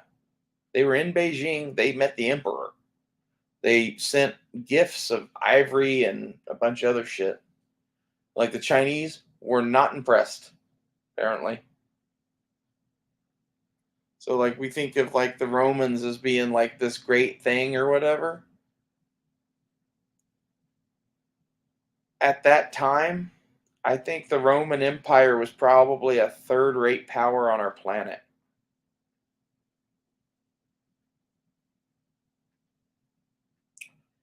They controlled the Mediterranean, but like the Chinese controlled most of Asia at that point.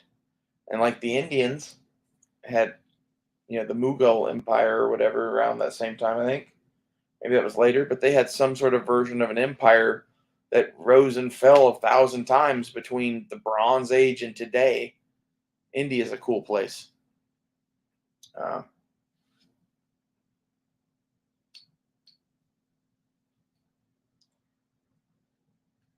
We like to think of ourselves as being high and mighty here in the West, but traditionally speaking, back in the days, I think it was Asia that reigned supreme, and like they did their shit and didn't care that we existed. It was one of those that I think had they wanted to, they probably could have taken over Europe. Especially like Genghis Khan basically decided not to, as I recall. That would have been interesting.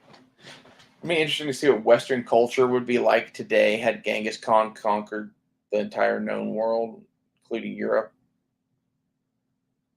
Wonder if we even would have had our colonial expansions in the Americas.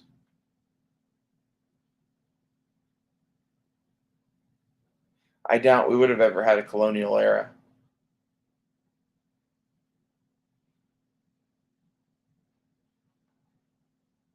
Interesting. I think I'm going to cut this off here. I need to go get some food.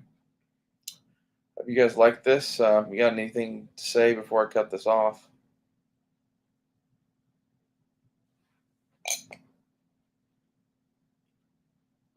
See you guys later.